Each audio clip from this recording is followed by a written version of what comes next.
Rich time আৰু ষ্টুডিঅ'ত মই ডাবুনাৰায়ণ কোঁৱৰ আজিৰ পৰা মাত্ৰ 4 দিন পূৰ্বে আমি ৰিচ টাইমৰ ষ্টুডিঅ'লৈ আমন্ত্ৰণ কৰিছিলোঁ সত্যৰঞ্জন বৰাক হিন্দুত্ববাদী নেতা সত্যৰঞ্জন বৰা আমাৰ ষ্টুডিঅ'লৈ আহিছিল আৰু কুৰাণ সন্দৰ্ভত ইছলাম ধৰ্ম সন্দৰ্ভত আমি বহুত কেইটা প্ৰশ্ন সুধিছিলোঁ কিয় সত্যৰঞ্জন বৰাই ছ'চিয়েল মিডিয়াৰ জৰিয়তে কুৰাণখনক ইমান বেছি কুৰাণৰ বিষয়ে ইমান বেছি অপব্যাখ্যা কিয় কৰে ইছলাম ধৰ্মৰ লোকসকলক কিয় তেওঁ সদায় তুচ্ছ তাচ্ছিল্য হিচাপত জ্ঞান কৰে আমি বিভিন্ন প্ৰশ্ন কৰিছিলোঁ আৰু সেই সময়ত সত্যৰঞ্জন বৰাই কৈছিল বিভিন্ন উত্তৰো দিছিল আৰু সেই সময়তে সত্যৰঞ্জন বৰাৰ ওচৰত আমি এটা প্ৰস্তাৱ ৰাখিছিলোঁ যদি কোনোবা ইছলাম ধৰ্মী লোকে আপোনাৰ সৈতে অপেন ডিবেটত বহিব বিচাৰে তেতিয়াহ'লে বাৰু আপুনি অপেন ডিবেটৰ বাবে সাজু হ'বনে সত্যৰঞ্জন বৰাই কৈছিল যে নিশ্চয় তেওঁ অপেন ডিবেট কৰিবলৈ সাজু ইছলাম ধৰ্ম সন্দৰ্ভত আৰু সেই সন্দৰ্ভতে আমি যেতিয়া এই অনুষ্ঠানটো প্ৰচাৰ কৰিছিলোঁ ৰাজ্যৰ বিভিন্ন প্ৰান্তৰ পৰা বিভিন্নজন ইছলাম ধৰ্মী লোকে আমাৰ ওচৰত ফোন কৰিছিলে আমাক ফোন কৰি কৈছিলে যে তেওঁলোক সত্যৰঞ্জন বৰাৰ সৈতে মুখামুখিকৈ ডিবেট কৰিবৰ বাবে কুৰাণ সন্দৰ্ভত হজৰত মহম্মদ সন্দৰ্ভত ইছলাম সন্দৰ্ভত তেওঁ যিবোৰ কথা কৈছে সেই সন্দৰ্ভত উত্তৰ দিবৰ বাবে সাজু কিন্তু তাৰ পূৰ্বে আমি সত্যৰঞ্জন বৰাক এই অনুষ্ঠানলৈ আমন্ত্ৰণ কৰাৰ পূৰ্বে আমি অন্য এজন ব্যক্তিক আমন্ত্ৰণ কৰিছোঁ আজি তেওঁ যেনেদৰে সত্যৰঞ্জন বৰাক এটা আমি সুবিধা প্ৰদান কৰিছিলোঁ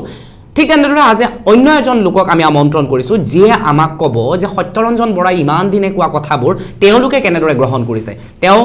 এজন ইছলাম ধৰ্মী যুৱক হোৱাৰ লগতে বাঘ হাজৰিকা ঐক্যমঞ্চ অসমৰ প্ৰতিষ্ঠাপক সভাপতি শাহিদ চান হকক আমাৰ অনুষ্ঠানত স্বাগতম নমস্কাৰ প্ৰথমতে মই ৰিচ টাইমক ধন্যবাদ জ্ঞাপন কৰিছোঁ মোক ইয়াতে আমন্ত্ৰণ কৰি আনি কিছু কথা কোৱাৰ সুবিধা দিয়াৰ কাৰণে এতিয়া কথাটো হৈছে শাহিদ মই কথাটো মানে আমি যিকোনো বিষয়ে যোৱাৰ পূৰ্বে আৰু এটা কথা কৈ লওঁ শাহিদ গুৱাহাটী উচ্চ ন্যায়ালয়ৰ এগৰাকী অধিবক্তাও লগতে বাঘ হাজৰিকা ঐক্যমঞ্চৰ প্ৰতিষ্ঠাপক সভাপতি শাহিদ চানেও সত্যৰঞ্জন বৰাক কিন্তু সদায় টাৰ্গেট কৰি ফেচবুকত সদায় লিখে এটা শাহিদ আমি প্ৰথমতে প্ৰশ্নটো সুধিছোঁ সত্যৰঞ্জন বৰাই ইছলাম ধৰ্ম কুৰাণ হজৰত মহম্মদ নবী হজৰত মহম্মদ বা ইছলাম ধৰ্মৰ পুৰুষ মহিলা সকলক লৈ ইমান বেছি যিবোৰ কথা কয় সেই কথাবোৰ বাৰু আপোনালোকে কেনেদৰে গ্ৰহণ কৰে এতিয়া প্ৰথম কথা হৈছে সত্যৰঞ্জন বৰা হৈছে এগৰাকী মানসিক বিকাৰগ্ৰস্ত লোক গতিকে মানসিক বিকাৰগ্ৰস্ত লোকৰ লগত যদি ভাল মানুহে যদি তৰ্ক কৰিব যায় তেন্তে সেইটো আৰু মানুহে গম পায় আৰু এতিয়া সত্যৰঞ্জন বৰাই তাৰমানে কি কোনবিলাক মানে বিচাৰে তেওঁ মানে কেতিয়াৰ পৰা তেওঁ গেৰুৱাকৰণ কৰিলে তেওঁক নিজকে কেতিয়াৰ পৰা গেৰুৱাকৰণ কৰিলে আচল কথাটো হৈছে সেইটো এতিয়া তেওঁ যেতিয়া ৰাজনীতিত আছিলে তেওঁ সাধাৰণ মানুহৰ নিচিনা আছিলে খুব সম্ভৱ আজি 2 বছৰ আগত 2019 চনত তেওঁ নিজকে যেতিয়া ৰাজনীতিত মানে নিজকে মানে প্ৰতিষ্ঠা কৰিব নোৱাৰিলে আৰু তেওঁ নিজেও গম পাইছে যে মই এতিয়া ৰাজনীতিত মই নিজকে মানে প্ৰতিষ্ঠা কৰিব নোৱাৰিম গতিকে মই কিবা এটা সুবিধা এটা ল'ব লাগিল গতিকে আপোনালোকেও গম পায় যে এতিয়া কিছুমান এনেকুৱা নেতা ওলাইছে যিবোৰে অকল মুছলমান আৰু ইছলামক যদি টাৰ্গেট নকৰে তেন্তে তেওঁ নেতা হ'ব নোৱাৰে আপুনি গম পাব যে বৰ্তমান পৰিস্থিতি আৰু আগৰ পৰিস্থিতি আগৰ যিখন শংকৰাজনৰ দেশ আৰু এতিয়াৰ যিখন শংকৰাজনৰ দেশ বহুত পাৰ্থক্য আছে এতিয়া কথাটো হৈছে কি সত্যৰঞ্জন বৰাই যেতিয়া কুৰাণৰ কলংকিত সেই কথাবোৰ যিখন গ্ৰন্থ তেওঁ উন্মোচন কৰিছিলে গুৱাহাটী প্ৰেছ ক্লাবত সেইদিনাৰ পৰাই মই তেখেতৰ পিছত লাগি আছিলোঁ আৰু সেইদিনা তুমুল বিতৰ্কৰ সৃষ্টি হৈছিল লাইভ অনুষ্ঠান চলি আছিল তাত লাইভ অনুষ্ঠান যেতিয়া চলি আছিল মই সত্যৰঞ্জন বৰাক মই এটা প্ৰশ্ন কৰিছিলোঁ সিদিনা মই আৰু মোৰ সতীৰ্থ এজন আছিলোঁ আৰু তেওঁৰ লগত বহুত হিন্দুত্ববাদী নেতা কিছুমান আছে তেওঁ একচুৱেলি কি হয় তেওঁক মই হিন্দুত্ববাদী নেতা বুলি মই নকওঁ কাৰণ তেওঁ হিন্দু ধৰ্মৰ নেতা কাৰণ হিন্দু ধৰ্ম বোলা ধৰ্ম নাই সনাতন ধৰ্মহে আছে হিন্দু এটা সভ্যতা হয় এতিয়া কথাটো হৈছে কি নিজকে যি হিন্দু ধৰ্মৰ প্ৰচাৰক বুলি কয় সেই যেতিয়া মই তাক প্ৰশ্ন কৰিছিলোঁ যে আপুনি ইয়াতে গুৱাহাটী প্ৰেছ ক্লাবত যিখন আপুনি আজি গ্ৰন্থ উন্মোচন কৰিছে সেইটোত বাৰু আমাৰ ক'ব লগা নাই আপুনি লিখক হিচাপে কুৰাণৰ কলংকিত এতিয়া আপুনি যে কুৰাণৰ কথা লৈ কেনে লিখিব তাত আমাৰ কিন্তু ক'ব লগা আছে তাক মই প্ৰশ্ন কৰিছিলোঁ তাক মই প্ৰথম প্ৰশ্নটো কৰিছিলোঁ যে আপুনি ইয়াতে অসমত গ্ৰন্থখন আপুনি উন্মোচন কৰিছে অসমৰ মানে সেইদিনা তাৰমানে কি হৈছে বাংলাদেশৰ এগৰাকী এক্স হিন্দু এগৰাকীক তাৰমানে উন্মোচন কৰাৰ কাৰণে মানে মাতা হৈছিলে মানে এক্স হিন্দু মানে তেওঁ কোৱা কথা তেওঁ বোলে মৌলানা নে মুফতি আছিলে কিন্তু তেওঁ ইছলাম ধৰ্ম মানে ত্যাগ কৰি কেনে অইন ধৰ্মত আহিছে কি ধৰ্মত আহিছে মই সেইটো নাজানো কিন্তু মই প্ৰথম কথা সত্যৰঞ্জন বৰাক মই সেইদিনাও মই এই প্ৰশ্নটো সুধিব বিচাৰিছিলোঁ আৰু আজিও মই সেই প্ৰশ্নটোৱে আজিও মই সুধিব বিচাৰিছোঁ তেওঁতো এই অনুষ্ঠানটো চাবই নিশ্চয় কাৰণ সত্যৰঞ্জন বৰাই সেইদিনা অসমৰ এজন মুফতি বা মৌলানাক কিয় নানিলে তেওঁ যদি ইমানে সৎ সাহস আছিলে তেওঁ ইমানে যদি সাহসী পুৰুষ আছিলে সিদিনা এজন অসমৰ মুফতি বা মৌলানাক আনিব লাগিছিলে তাৰ মানে তেওঁৰ গাত তাৰ মানে সিমানখিনি সৎ সাহস নাই আজি কেইদিনমান আগত হয়তো পৰৱৰ্তী প্ৰসংগত হয়তো আহিম আমি এতিয়া তাৰ মাজতে মই এটা কথা কৈ লওঁ যিখন কোৰানৰ যে অসমীয়া অনুবাদ কৰি সত্যৰঞ্জন বৰাই আমাক যেনেদৰে দেখুৱালে তেওঁতো কোনোবা মৌলানা মুফতিয়ে সহায় কৰিব লাগিব নহলে আৰবিকত বা অন্য আমি বুজি নোপোৱা ভাষাত যেহেতু লিখা থাকে তেওঁতো কোনোবাই সহায় কৰিব লাগিব আচ্ছা ইয়াৰ আৰুতো এটা ৰহস্য আছে এতিয়া জহুৰুল হক তেওঁ যিখন গ্ৰন্থৰ অনুবাদ তেওঁ বিচাৰিছে মানে চাই কেনে আজি মানে গোটেই অসমত অশান্তিময় পৰিৱেশৰ সৃষ্টি কৰিছে সেইজন লিখকৰ নাম হৈছে জহুৰুল হক জহুৰুল হকক এখন উত্তৰ প্ৰদেশৰ বিশ্ববিদ্যালয় যিটো দাৰুল উলুম দেৱান বিশ্ববিদ্যালয় বুলি কয় সেই বিশ্ববিদ্যালয়খনে তেওঁক সেই আমাৰ ইছলাম সমাজৰ পৰা বৰ্জন কৰিছে তাৰ মানে তেওঁ জহুৰুল হকে কোৰানৰ যিটো ভুল ব্যাখ্যা দি কেনে সেই গ্ৰন্থখন মানে ৰচনা কৰিছিলে গতিকে এখন ভুল গ্ৰন্থ বুলি ইছলাম সমাজে যিটো মানে কি অলৰেডি প্ৰচাৰ কৰিছে যাক বেন কৰিছে সেই গ্ৰন্থখন যদি আনি যদি আজি আমাৰ হাতাম পুৰুষীয়া শান্তি সম্প্ৰীতিৰ মাজত যদি অশান্তিময় পৰিৱেশৰ যদি সৃষ্টি কৰিব বিচাৰে তেন্তে আমি সেইটো আৰু বুজিব আৰু বাকী নাথাকে তাৰ উদ্দেশ্য এটাই যে তেওঁ নিজৰ নামটো আৰু নিজকে মানে অসমত মানে প্ৰতিষ্ঠা কৰিব বিচাৰিছে আৰু তেওঁ কেতিয়া মানে কি তেওঁ ইচ্ছা কেতিয়া প্ৰকাশ কৰিছে যেতিয়া যোগী আদিত্যনাথে যেতিয়া গেৰুৱা বসন পিন্ধি উত্তৰ প্ৰদেশৰ মুখ্যমন্ত্ৰী হল তেতিয়াৰ পৰা তেওঁ উৎসাহিত হৈছে যে ময়ো কি ঠিক এনেদৰে ইছলামক গালি দি কেনে মানে দ্বিতীয় যোগী আদিত্যনাথ যেন হ'ব পাৰোঁ সেই পৰিপ্ৰেক্ষিততে তেওঁ আজি গেৰুৱা বসন পিন্ধিছে নহ'লে আজি কেইদিনমান আগত নিউজত এটা মানে কি এটা ভাইৰেল এটা ভিডিঅ' এটা ওলাইছে মোৰ তাত আছে ভিডিঅ'টো যদি লাগে মই দিব পাৰিম তাত মানে যিজন ব্ৰাহ্মণ হয় যেনেকুৱা আমাৰ ধৰি লওক মুফতি মাওলানা আপোনালোকৰ ধৰ্মটো ধৰি লওক তেনেকুৱা আছে ধৰি লওক সেই ব্ৰাহ্মণ হয়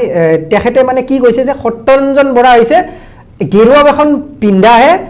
হিন্দুৰ চৰিত্ৰ তেওঁ মানে হিন্দু গ্ৰন্থৰ বিষয়ে সনাতন ধৰ্মৰ গ্ৰন্থৰ বিষয়ে সনাতন ধৰ্ম কি হয় তাৰে মানে কোনো ধৰণৰ ভিতৰুৱা মানে তেওঁৰ জ্ঞান নাই তেওঁৰ যদি আজি ভিতৰুৱা জ্ঞান থাকিলে হয় তেন্তে নিজৰ ধৰ্মক প্ৰতিষ্ঠা কৰিব গৈ আনৰ ধৰ্মক তুচ্ছ তাচ্ছিল্য কৰি আন ধৰ্মৰ মানুহক আঘাত দি কেনে তেওঁ নিজৰ ধৰ্ম কেতিয়াও প্ৰচাৰ নকৰিলে হয় আৰু আগতেও হজৰত মহম্মদ সন্দৰ্ভতো সিদিনা সত্যৰঞ্জন বৰাই এইখন প্লেটফৰ্মতে বিভিন্ন মন্তব্য কৰিছিলে হজৰত মহম্মদ সন্দৰ্ভত বা হজৰত মহম্মদৰ যি বাণী সন্দৰ্ভত হুৰ সন্দৰ্ভত তাৰপিছত আপোনালোকে কোনো ধৰণৰ সত্যৰঞ্জন বৰাৰ বিৰুদ্ধে কোনো ধৰণৰ একশ্যন নোলোৱাটো আচৰিত ধৰণৰ কথা নহয় চাওক এতিয়া তাতে এটা কথা আছে এজাহাৰটো আমিও দিছোঁ বাঘ হাজৰিকা ঐক্য মঞ্চই অসমৰ প্ৰায় 15 ঠাইত এজাহাৰ দিছে আৰু 2 বছৰ আগতেও এজাহাৰ দিছিলোঁ যেতিয়া কোৰানৰ কলংকিত কথাবোৰ যেতিয়া লিখিছিলে তেতিয়াও এজাহাৰ দিছিলোঁ এতিয়া তাত এটা কথা আছে আপোনাক মই প্ৰথমতে এটা কথা কৈছিলোঁ যে বৰ্তমান অসমখন শংকৰাজানৰ দেশ হৈ থকা নাই বা শংকৰাজানৰ যিটো শান্তি সম্প্ৰীতি যিটো সেই মিলাপ্ৰীতি এতিয়া নাই এতিয়া মানে কি হৈছে বৰ্তমান আপুনি চাব যিটো ৰাজনৈতিক প্ৰেক্ষাপটতে হওক এতিয়া বৰ্তমান হিন্দু মুছলমানৰ ৰাজনীতিটো খুবেই বেছি বৰ্তমান আজিৰ দিনত মই যদি আজি ষ্টুডিঅ'ত মই যদি বেলেগ ধৰ্মৰ বিষয়ে যদি মই যদি আজি কথা এটা ক'ব যাওঁ তেন্তে হয়তো মই কালি গ্ৰেপ্তাৰ হ'বও পাৰোঁ কিন্তু সত্যৰঞ্জন বৰা বোলাজনে গ্ৰেপ্তাৰ নহয় এতিয়া কি কাৰণত গ্ৰেপ্তাৰ নহয় সেইটো চৰকাৰ আৰু প্ৰশাসনে গম পাব হয়তো চৰকাৰ আৰু প্ৰশাসনৰ হয়তো এইটো এজেণ্ডাও হ'ব পাৰে যে নিৰ্বাচনৰ আগত তেওঁক হজৰতে হওক বা কোৰানৰে হওক তেনেকুৱা কিছুমান কথা আনি দিয়ক আৰু মুছলমানৰ মাজত মানে কি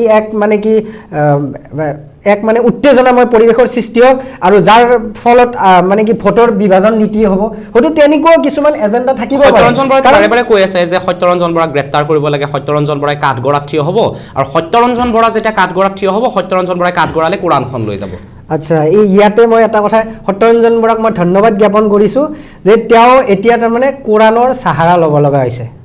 বৰ্তমান সত্যৰঞ্জন বৰাই কোৰাণৰ সাহাৰা ল'ব লগা হৈছে তেওঁ সেইকাৰণে বাৰে বাৰে এটা কথা কয় যে মই যেতিয়া কাঠগড়াত উঠিম কোৰাণখনকো মই কাঠগড়াত তুলি দিম তাৰমানে কি তাৰমানে তেওঁ কোৰাণখনক লৈ কেনে তাৰমানে তেওঁ মানে কি নিজকে আৰু বৰ্তমান অসমত আটাইতকৈ ইছলাম ধৰ্মৰ প্ৰচাৰ বেছি কৰিছে সত্যৰঞ্জন বৰাই সেইকাৰণে আমি সত্যৰঞ্জন বৰাক মানে কি ধন্যবাদ জ্ঞাপন কৰিছোঁ মানে এনেকুৱা হৈছে এতিয়া চাওক আমি কোৰাণখন যেতিয়া পঢ়িব যাওঁ আমি আপোনালোকে গম পায় ইছলাম ধৰ্মত নামাজ পঢ়িব লাগিলে 5 বাৰ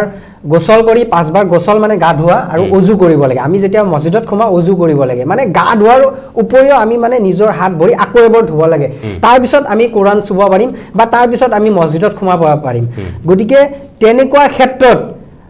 আজি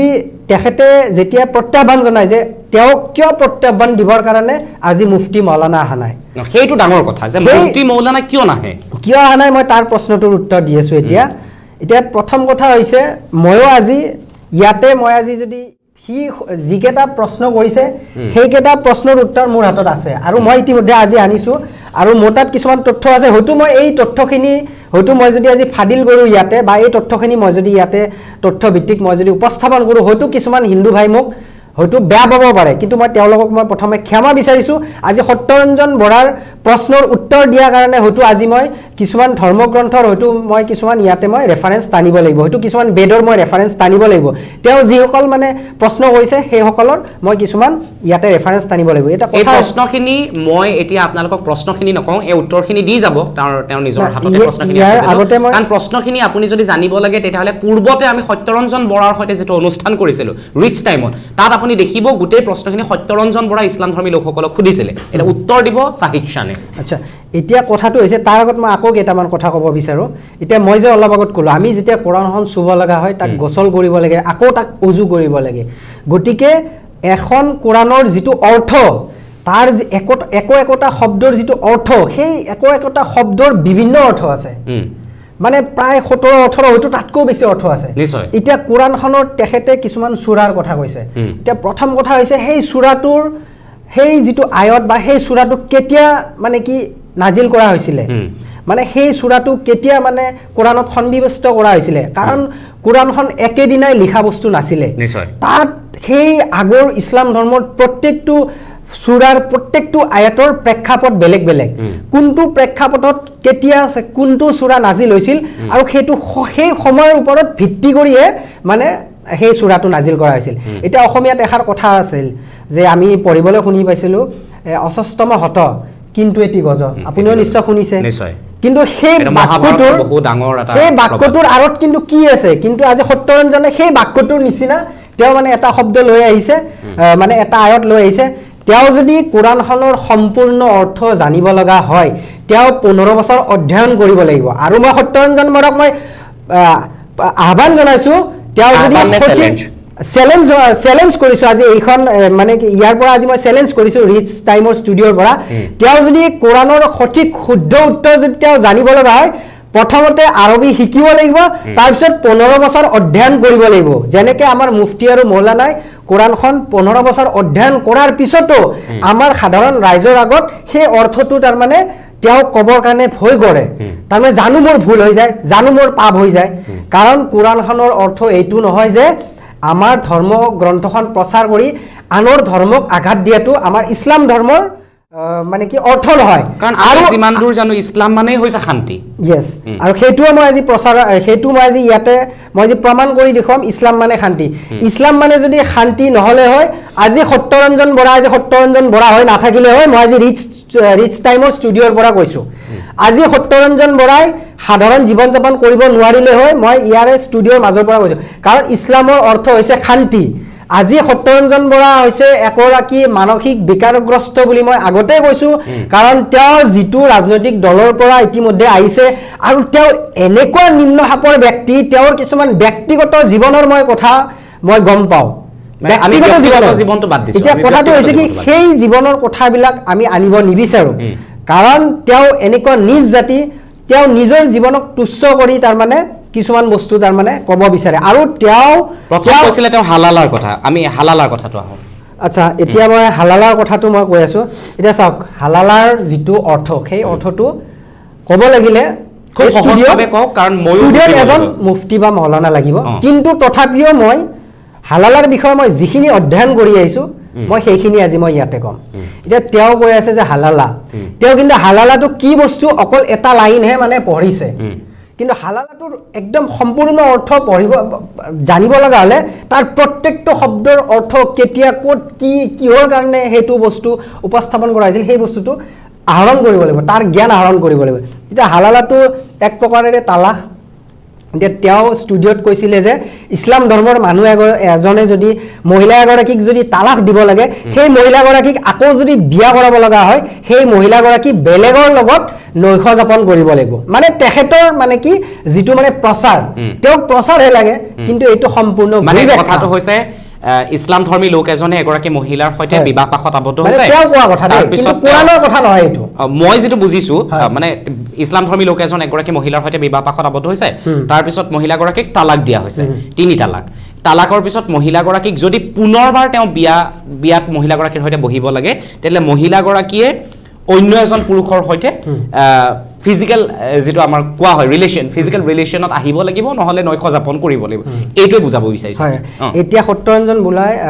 বোলা যিজন মানে কি মানসিক বিকাৰগ্ৰস্ত ব্যক্তি তেওঁৰ কোনো ধৰণৰ অধ্যয়ন নাই তেওঁ দুটা শব্দ পঢ়িছে আৰু সেই দুটা শব্দয়ে অসমৰ ৰাইজৰ মাজত হিন্দুত্ববাদী নেতা নিজকে সজোৱাৰ কাৰণে উপস্থাপন কৰিছে এতিয়া মই কথাটো ক'ব বিচাৰিছো যে হালালাটো এনেকুৱা এটা বস্তু হালালাটো আল্লাহৰ নবী হযৰত মুহাম্মদ সাল্লাল্লাহু আলাইহি ওয়াসাল্লামেও হেতুক মানে ঘৃণা কৰিছে হেতুক মানে ঘৃণা কৰিছে আৰু হাদিসত লিখা আছে তেওঁ ঘৃণা কৰিছে এটা কথাটো হৈছে কি এই হালালাটো কি হয় সেই যিজন মানুহে যিজন তালাক মানে কি ব্যক্তিজনে যিগৰাকী মহিলাক মানে তালাক দিব তেওঁ যাতে পস্তায় ভৱিষ্যত যাতে তেনেকুৱা কাম নকৰে সেই অৰ্থতে হালালাটো ব্যৱহাৰ কৰা হয় তাৰ মানে তালাকটো আলটিমেটলি ক'ব গ'লে তালাকটো মানে কমি যোৱাৰ কাৰণে হালালাটো কৰা হয় এটা কেনেকৈ হয় মই হেতু সাধাৰণভাৱে বুজাই দিম যেহেতুকে মই আকৌ এবাৰ কৈছো মই মুফতি মাওলানা নহয় তে হালালাটো হৈছে এজন মানুহে যেতিয়া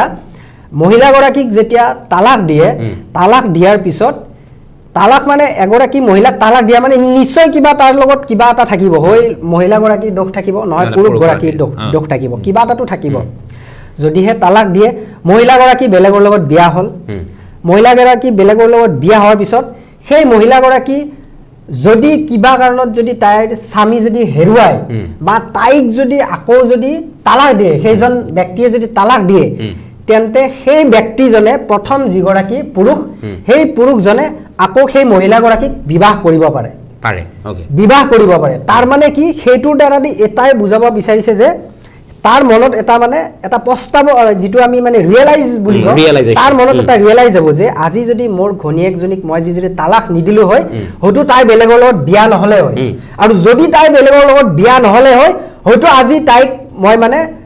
তাই মোৰ লগতে থাকিলে হয় আজি বেলেগৰ লগত বিয়া হোৱাৰ পিছত দুজনে যাতে পস্তাবলগীয়া হয় সেইটো কাৰণ সেইটোৱে কিন্তু যদি মহিলাগৰাকীক ধৰি লওক তালাক দিলে দিয়াৰ পিছত মহিলাগৰাকী অন্যৰ সৈতে বিবাহ পাশত নবহিল তেতিয়া মানে মহিলাগৰাকী অন্যৰ সৈতে বিবাহ হবত নহবহিল তেতিয়া আকৌ বিবাহ মানে তেওঁ আকৌ বিয়া পাতি আনিব বিচাৰে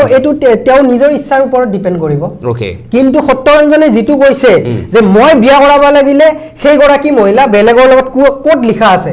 হেতু তেওঁ দেখুৱাই দিয়ক কোড লিখা আছে তেওঁ দেখুৱাই দিয়ক তেওঁক মই প্ৰত্যাহ্বান জনাইছো তেওঁ দেখুৱাই দিয়ক স্পষ্টভাৱে কোড লিখা আছে হেতু দেখুৱাই দিয়ক মই আগতে অলপ কৈছো অসস্তম হত কিন্তু এটি গজ নিশ্চয় যে হেনে এতিয়া মই হালালাৰ কথাটো মই এতিয়া মই ৰেফাৰেন্সত টানিব লাগিব মই কিছুমান মই ঋগবেদ আৰু যজুৰবেদ আৰু আপোনাৰ মহাভাৰতৰ কিছুমান মই প্ৰসংগ টানিম এটা হালালাৰ লগত মই যদি নিয়োগক আনো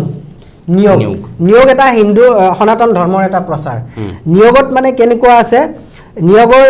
আপোনাৰ মই কেইটামান মই বস্তু আপোনাক দেখুৱাই আছো আপোনাৰ পুৰাণত নিয়োগ কি আছে হা এটো আপোনাৰ দেৱী ভাগৱত হা 1/26/41 এটো যিসকলে হিন্দু গ্ৰন্থ পঢ়ে তেখেতসকলে বুজি পাব এতিয়া মই সংস্কৃত নপঢ়ো যেহেতুকে এতিয়া তাৰ মানে এই হালালাটো যেটো আছে এতিয়া মই যদি নিয়োগক লৈ প্ৰশ্ন কৰিব যাও किसी कुलीन ब्राह्मण को बुलाकर पत्नी का नियोग करा दो इनमें कोई दोष नहीं है तार माने ब्राह्मणक माटी माने निजर पत्नीक माने कि नैश जापन নিয়োগ দিয়াটো নিয়োগ প্ৰথা আছিল এতিয়া মই যদি এটো উপস্থাপন কৰিব যাও মোক নিশ্চয় মোক হিন্দু মানুহৰ মানে কি হিন্দু ধৰ্মৰ মানুহে মোক বেয়া পাব কিন্তু কিদিনা সত্যৰঞ্জন বৰাই কিন্তু নিয়োগ প্ৰথাৰ কথা ইয়াতে কৈ থৈ গৈছিলে তেওঁ কৈছিলে নিয়োগ প্ৰথা আছে নিয়োগ প্ৰথাৰ সন্দৰ্ভত আমাৰ ৰাজহুৱা কৰা আছে বুলিও কৈছিলে সেই বস্তুটোৱে মই ক'ব বিচাৰিছো আমাৰ যিখন এতিয়া ধৰি লওক আমাৰ যিখন ধৰ্মগ্ৰন্থৰ কথা হেতুটো এতিয়া লিখাটো কথা নহয় হেতুটো আগৰে কথা এতিয়া আপুনি হালালা কোড দেখিছে আপুনি হালালা কোড দেখিছে বৰ্তমান মোৰ বয়স ধৰি লওক 30 বছৰ হয়তো আপোনাৰ বয়সত 25-30 বছৰ হ'ব আপুনি আপোনাৰ মুছলমান বন্ধু বান্ধৱী আছে আপুনি কৰবাত হালালা শুনিছে নেকি আজিলৈকে নাই শব্দটোহে শুনিছো কিন্তু শব্দ শুনিছে ঠিক তেনেকৈ নিয়োগো আছে যদি মই যদি আজি নিয়োগ শব্দটো মই যদি আজি প্ৰচাৰ কৰিব যাওঁ যে ব্ৰাহ্মণত মানে এনেকুৱা হয় নিয়োগ সন্তান কে লোভ কে লিয়ে কিয়া জানা চাহিয়ে ব্ৰাহ্মণ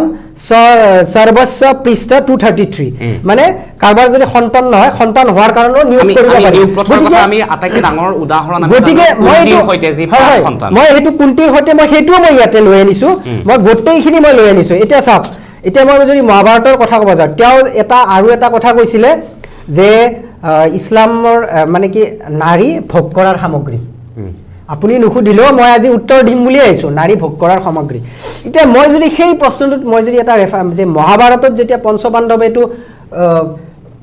পঞ্চপাণ্ডৱতো এগৰাকী মহিলাৰ লগত নৈশ যাপন কৰিছিলে সেইটো আজি যদি আমি প্ৰচাৰ কৰোঁ আমি যদি প্ৰচাৰ কৰিব যাওঁ মোৰ মাজত আৰু সত্যৰঞ্জন বৰাৰ মাজত ডিফাৰেঞ্চ কি থাকিব গতিকে আমাৰ তেনেকুৱা ধৰণৰ আমাৰ মানসিক নহয় আমি তেনে সত্যৰঞ্জনৰ নিচিনা মানসিক বিকাৰগ্ৰস্ত নহয় আজি মই যিখিনি ৰেফাৰেঞ্চ আনিছোঁ আজি মই ষ্টুডিঅ'ত দি যাম গতিকে এই বস্তুখিনি আজি যদি মই যদি প্ৰচাৰ কৰি মই যদি আজি ধৰ্মগ্ৰন্থ এখন লিখোঁ কাইলৈ হয়তো মই হিন্দু ধৰ্মৰ আটাইতকৈ ডাঙৰ শত্ৰু হ'ম কিন্তু আমি সেইটো কৰিব নিবিচাৰোঁ কাৰণ ইছলামে সেইটো আমাক শিকোৱা নাই ইছলামে কেতিয়াও শিকোৱা নাই বেলেগৰ ধৰ্মক কেতিয়াও মানে কি অশান্তি দিয়াৰ ইছলামে কেতিয়াও শিকা নাই এতিয়া চাওক এতিয়া যুজুৰ্বেদত এটা আছে নাৰী শক্তিহীন আৰু কৰ্তৃত্বহীন যুজুৰ্বেদত আছে 6/5/8/2 মানে এইটো সংস্কৃতৰ হয় এইটো শ্লোক হয় চাগে এইটো আপোনালোকে গম পাব যিখিনি মানে মানুহ আছে যিখিনি মানে ধাৰ্মিক জ্ঞান আছে যিখিনিৰ যে তাৰ পৈতৃক সম্পত্তিৰ কোনো অংশ মানে নাপায় যুজুৰ্বেদত যদি এইটো লিখা আছে যে হিন্দু ধৰ্মৰ নাৰী শক্তিহীন আৰু কৰ্তৃত্বহীন এইটো কি নাৰী জাতিক অপমান কৰা নাই জানো আমি যদি এইটো যদি আজি প্ৰচাৰ কৰিব যাওঁ আগৰ কথাটো যদি আনি এইটো যুজুৰ্বেদত কি পৰিপ্ৰেক্ষিতত এইটো ইয়াতে লিখিছিলে কিবাটো নিশ্চয় সেই সময়ত কিবা এটা ঘটনা এইটো হৈছিলে যাৰ কাৰণে এইটো লিখিছিলে এইটোতো এতিয়াতো লিখা কথা নহয় গতিকে এই বস্তুটো যদি আমি যদি এতিয়া যদি প্ৰচাৰ কৰিব যাওঁ যে হিন্দু ধৰ্মত সনাতন ধৰ্মত নাৰীক মানে কি পৈতৃক সম্পত্তিৰ মৰ্যাদা দিয়া নাই যিটো আজি মহামান্য উচ্চতম ন্যায়ালয়ে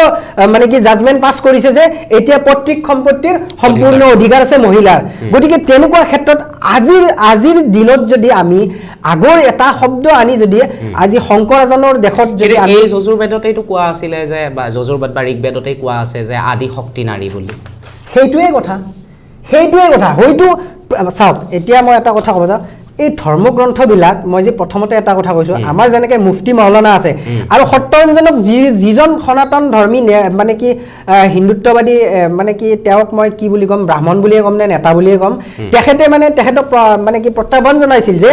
সত্যৰঞ্জন বৰাই প্ৰথমতে নিজৰ ধৰ্মগ্ৰন্থখন আগতে শুদ্ধ কৰি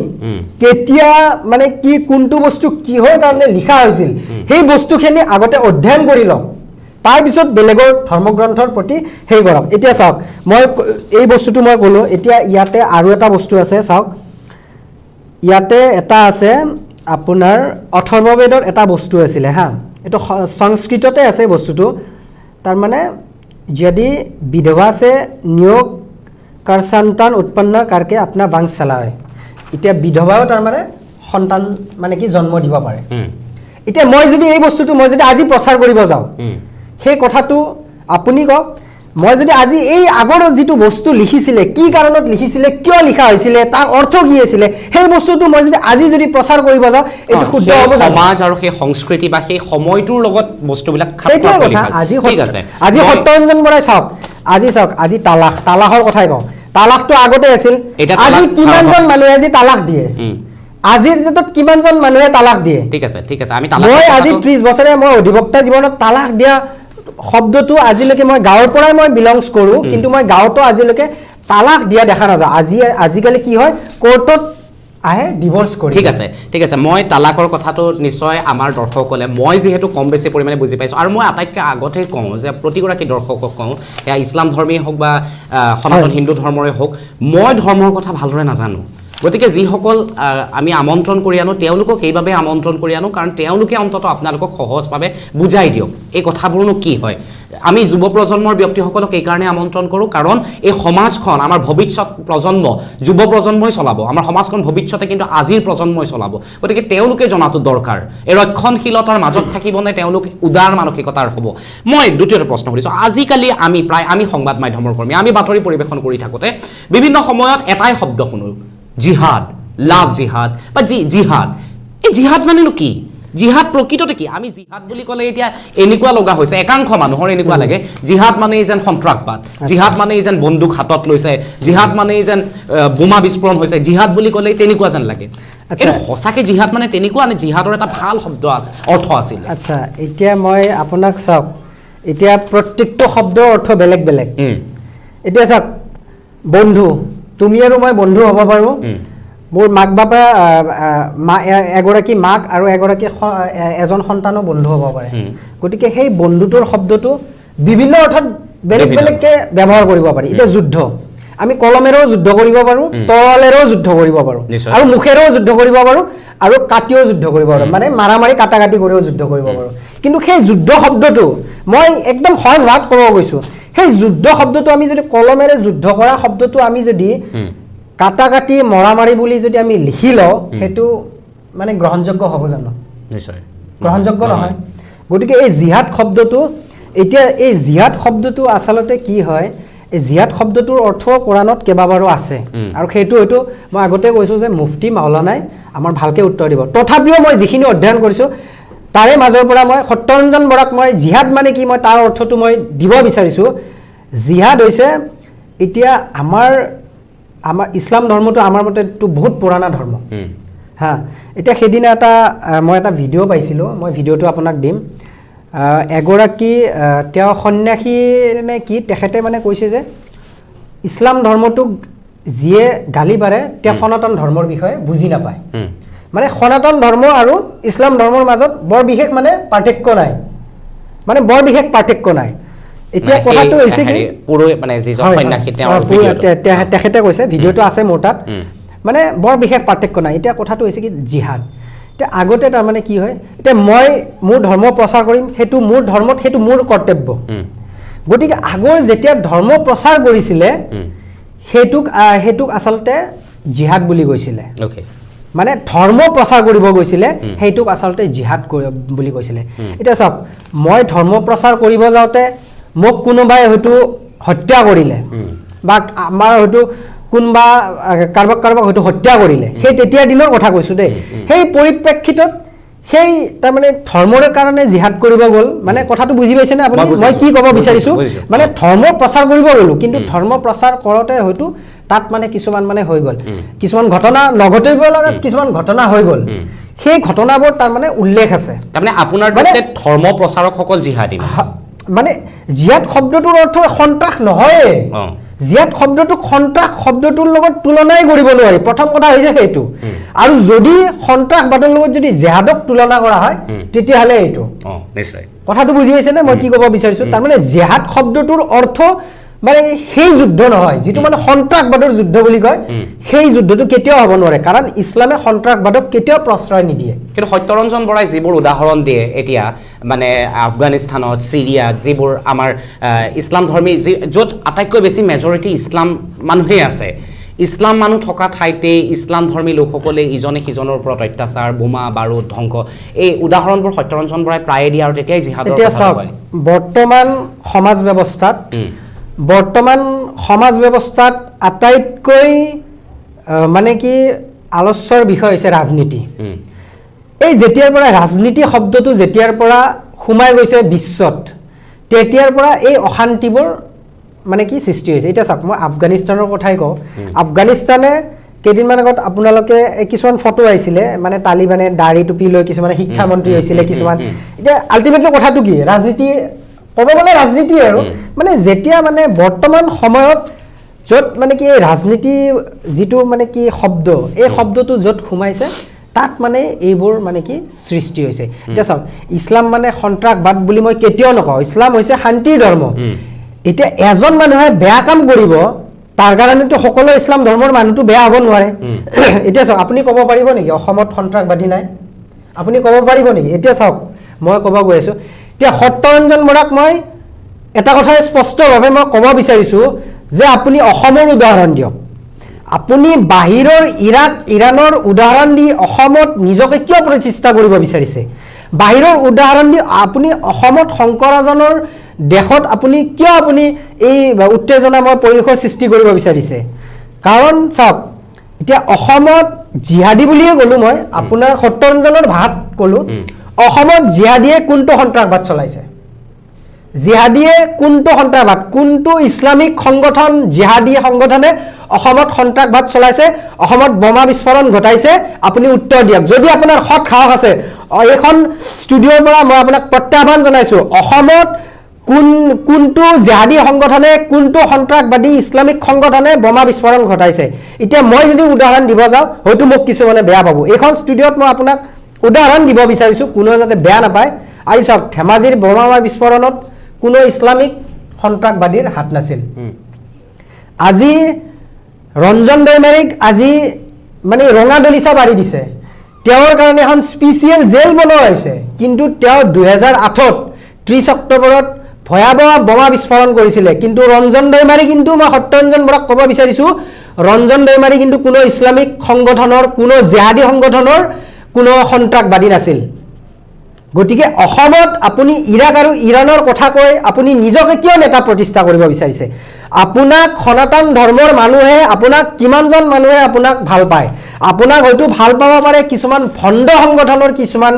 ৰাজনৈতিক কিছুমান নেতাই আপোনাক হয়তো ভাল পাব পাৰে আপোনাক যিসকল অসমৰ হাতামপুৰীয়া সম্প্ৰীতিৰ লগত অসমৰ মাটি পানী বায়ুৰ লগত জড়িত ব্যক্তি সেইসকলে সত্যৰঞ্জন বৰাৰ নিচিনা কাপুৰুষ এজনক কেতিয়াও সমৰ্থন নকৰে সত্যৰঞ্জন বৰাক মই এই কাৰণে কাপুৰুষ বুলি কৈছোঁ তেওঁ মানে নিজকে বচোৱাৰ কাৰণে তেওঁ মানে সঁচাকৈ তেওঁ কাপুৰুষ হয় মই সত্যৰঞ্জন বৰাক আজি ৰিচ টাইম ষ্টুডিঅ'ৰ পৰা এই কাৰণে কাপুৰুষ বুলি কৈছিলোঁ তেওঁ কেইদিনমান আগত হজৰত বোলা এটা ডকাইত বোলা এটা ফেচবুকত পোষ্ট কৰিছিল আপুনি প্ৰশ্ন কৰিছিলে তেওঁ সেই পোষ্টটো মই লগে লগে স্ক্ৰীনশ্বট মাৰি মানে আমি ফেচবুকত পোষ্ট কৰিছিলোঁ তাৰপিছত তেওঁ সেই পোষ্টটো মোৰ পোষ্টটো খুব সম্ভৱ বহুত হাজাৰ হাজাৰ শ্বেয়াৰ হৈ গ'ল তাৰপিছত আৰু সত্যৰঞ্জন বৰাই মোক ভালদৰে জানে কাৰণ সেইজন মই চাহিদ চান হওক যিজনে সত্যৰঞ্জন বৰাক অকলে প্ৰত্যাহ্বান জনাব গৈছিলোঁ গুৱাহাটী প্ৰেছ ক্লাবত আৰু তেওঁ মোৰ উত্তৰ দিব নোৱাৰিলে তেতিয়া আৰু মই সেইজনে আজি এই ষ্টুডিঅ'ৰ পৰা মই তেওঁক প্ৰত্যাহ্বান জনাই কৈছোঁ যে তেওঁ যদি কাপুৰুষ নহয় সেইদিনা 10-15 মিনিটৰ ভিতৰত ফেচবুক পোষ্টটো কিয় ডিলিট কৰিলে যদি তেওঁ হজৰত মোহাম্মদৰ কথা লিখাই নাছিলে সামাজিক মাধ্যমত তেওঁৰ অধিকাৰ আছে তেওঁ হজৰত বুলি কৈছে তেওঁ ডিলিট কিয় কৰিলে তেওঁ কাপুৰুষ নেকি তেওঁ ডিলিট কিয় কৰিলে আপুনি প্ৰশ্ন কৰক আপুনি সেইদিনা প্ৰশ্ন কৰিব লাগিছিলে যে সত্যৰঞ্জন বৰা ডাঙৰীয়া আপুনি মানে কি পোষ্টটো দিলে আপুনি ডিলিট কৰিলে এতিয়া মই কৈ আছোঁ তাৰ উদ্দেশ্য কি আছিলে তেওঁ পোষ্টটো দিয়াৰ উদ্দেশ্য এটাই যে মোৰ পোষ্টটো কিবা কৰি ভাইৰেল হওক তাৰপিছত তো মোক লৈ এনো পৰ্টেল কিছুমানে আপোনাৰ ভিউজ হ'বই শ্বেয়াৰ হ'বই গতিকে মই আৰু গেৰুৱা বখন মই এতিয়া তাৰমানে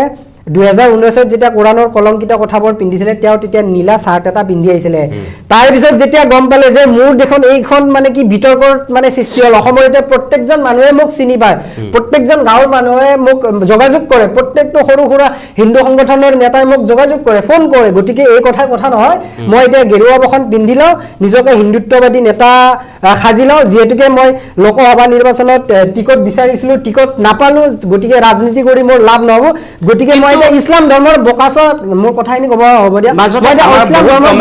কমেণ্টত আপোনাক এটা প্ৰশ্ন সুধিছে বহুজনে কমেণ্ট কৰিছে আমাৰ কমেণ্টত বহুজনে এটা প্ৰশ্ন সুধিছে যে আমি মানি ল'লোঁ এই কথাবোৰ ঠিকেই আছে কিন্তু আমাৰ দেখিবলৈ পোৱা গৈছে যিসকল ড্ৰাগছ আমি পেডলাৰ ধৰোঁ বা যিসকল চোৰ ডকাইত এইবোৰ ধৰোঁ তাতে অধিকাংশৰে নামবোৰ কিন্তু এটা বিশেষ ধৰ্মৰ হয় কিয় হয় আচ্ছা এইখিনিৰ উত্তৰ মই দিব গ'লে মোৰ তাত তথ্য কিছুমান আছে মানে মই এখন লিষ্ট বনাইছোঁ 2021 চনত মানে মোৰ হাঁহি উঠিব 2021 চনত মই মানে ভাবিছিলোঁ যে এই বস্তুটো মানে মই কোনো ধৰণৰ মানে কি মিডিয়া বা কোনো NGOৰ মানে তথ্য মই মানে যোগান নধৰোঁ মই মানে এখন লিষ্ট বনাইছোঁ 2021ত কিন্তু 2021ত যিমানখিনি ডাঙৰ ডাঙৰ ধৰ্ষণ কাণ্ড হৈছে সেইখিনি কিন্তু ইছলাম ধৰ্মৰ মানুহে কৰা নাই এটা হৈছিলে আপোনাৰ পাঠা বুলি কয়, তেওঁক এনকাউণ্টাৰো কৰিছে, কিন্তু তাতকৈ ডাঙৰ ডাঙৰ ধৰ্ষণ কাণ্ড 2021 হৈছে আৰু সৰহ সংখ্যক হিন্দু মানুহৰ মানে অন্য ধৰ্মৰ মানুহে মানে কি এই ধৰ্ষণ কাণ্ডত লিপ্ত হৈছে। মই যদি লিষ্টখন যদি লাগে মই লিষ্টখন মই আপোনাক দিম। এতিয়া তাৰ মাজতে মই আৰু এটা কথা ক'ব বিচাৰোঁ। এতিয়া চাওক, এতিয়া ড্ৰাগছৰ লগত জড়িত কথা কওঁ। এতিয়া মই এইটো স্বীকাৰ কৰোঁ যে আমাৰ ইছলাম ধৰ্মৰ কিছুমান লোক, মানে সকলো নহয়, কিছুমান লোক হয়তো কিছুমান অপৰাধজনিত কাৰণত মানে কি বেছি, এইটো একদম চিৰসত্য, এইটো মই মানি লওঁ এইখন ষ্টুডিঅ'ৰ পৰা। কাৰণ মোৰ ইছলাম ধৰ্মী বন্ধুবোৰে মোক এইটো কথাই কয় যে আমাৰ ধৰ্মই আমাক এইটো কথা শিকায় যে আমি যাতে কোনো ধৰণৰ নিচাজাতীয় সামগ্ৰী গ্ৰহণ নকৰোঁ। মদ খোৱাটোৰ হওক বা এলকহলৰ পৰা তেওঁলোকে এলকহল বৰ্জন কৰে। মোৰ ইছলাম ধৰ্মী বন্ধু বহুত আছে, তেওঁলোকে মোক সেইটো কথা প্ৰায়ে কয়। আনকি পাৰফিউম পৰ্যন্ত নলয়। যিটো ধৰ্মৰ মানুহে তেনেধৰণৰ বস্তু ত্যাগ কৰি চলে, সেই ধৰ্মৰ মানুহে কেনেদৰে, মই সেইটো কথাই সুধিছোঁ যে কেনেদৰে এই সামগ্ৰীসমূহ বিক্ৰী কৰে। শ্বাহিদ চান্দ এগৰাকী এডভোকেটো হয়, গতিকে মই সেইকাৰণে সুধিছোঁ। এতিয়া চাওক, এতিয়া মই যদি ক'ব যাওঁ 3000 কেজি ড্ৰাগছ ধৰিছিলে আদানী। আদানী কোন হয়? অসমত 3000 কেজি ড্ৰাগছ ক'ত পাইছিলে? অসমত 3000 কেজি ড্ৰাগছ পাইছিলে সত্যৰঞ্জন বৰাই দেখুৱাই দিব পাৰিব? আদানী কিয় জেলত নাই? শ্বাহৰুখ খানৰ পুতেক, মই উদাহৰণ দিছোঁ, শ্বাহৰুখ খানৰ পুতেক সাধাৰণ এটা ধাৰাত জেলত আছিলে। এতিয়া আকৌ কিছুমান অন্ধভক্তই কি কয় যে কোৰ্টৰ পৰা পইচা লৈ কেনে তেওঁ ৰিলিজ হৈছে। আপুনি কমেণ্ট চাব, তেতিয়াহ'লে চৰকাৰ কাৰ? তাৰমানে চৰকাৰে পইচা লৈছে। চৰকাৰখনতো আমাৰ সকলো, প্ৰশাসনে পইচা লৈছে। চৰকাৰখন সেইটোৱে কৈছোঁ, চৰকাৰখন যিহেতুকে যিসকল বিজেপিৰ নেতা কৈ থাকে যে চৰকাৰ আমাৰ, আজি আদানী 3000 কেজি আজি ড্ৰাগছ ধৰিছে, সেই আদানীক আজি কোনো ধৰণৰ জেৰা চলোৱা নাই। কিন্তু শ্বাহৰুখ খানৰ পুতেকে সাধাৰণ ড্ৰাগছ লোৱা, তাকো কোনো ধৰণৰ মানে কি পৰীক্ষাত মানে কি নোলাল তেওঁ যে ড্ৰাগছ লৈছে, কিন্তু 29 দিন জেলত আছিলে। তাৰে উদাহৰণ এইটো এটা। অসমত ক'ত 3000 কেজি ড্ৰাগছ লৈছে? হয়তো সৰু সুৰা যিসকল মানুহ আপুনি চাব, সেই যিসকল অভিযুক্ত, যিসকল অপৰাধী ক'ৰ পৰা বিলংছ কৰে, সেইসকল চৰ অঞ্চলৰ কিছুমান মানে কি বংগমূলীয়া কিছুমান মানুহ, যিসকলৰ শিক্ষাৰ প্ৰসাৰ কম, যিসকলৰ শিক্ষা তাত নাই মানে কি। এতিয়া চাওক, আপুনি এতিয়া ক'ব গ'লে মই আৰু প্ৰসংগত আনিবই লাগিব, গৰুহুটিৰ যিটো ধৰি লওক, তাত গৰুহুটি কাণ্ডত ধৰি লওক, যদি তাত যদি অবৈধ বাংলাদেশী যদি তাত উচ্ছেদ কৰিছে, আমি চৰকাৰক আমি ধন্যবাদ জ্ঞাপন কৰিছোঁ। ভৱিষ্যত যাতে অসমখনত সেই অবৈধ বাংলাদেশীবোৰক আৰু উচ্ছেদ কৰে। কিন্তু সেই অবৈধ বাংলাদেশীবোৰক কোনে মাটি বিক্ৰী কৰিছে? আজি দাস মালকৰ মানুহে আজি মাটি বিক্ৰী কৰিছে, কিয় আজি সিহঁত তদন্তৰ আওতাত নাই? আচলতে দোষী কোনে? আজি মাটি কোনে বিক্ৰী কৰিছে? মাটিবোৰ বিক্ৰী কৰিছে আজি আমি অসমীয়া, অকণমান দাম বঢ়াত আমি অসমীয়া আজি মাৰোৱাৰীক মাটি বিক্ৰী কৰিছোঁ, বংগমূলীয়াক মাটি বিক্ৰী কৰিছোঁ। কিন্তু মাৰোৱাৰী যদি আজি ব্যৱসায় যদি আজি কৰিব লগা হয় অসমত যিটো মাটিত অধিক দামৰ মূল্যত কিনি কেনে তেওঁ ইয়াৰে ভোটাৰ কাৰ্ড লৈ কেনে তেওঁ যদি আজি ইয়াতে যদি আজি ব্যৱসায় কৰে নহয়, তেওঁ যদি আজি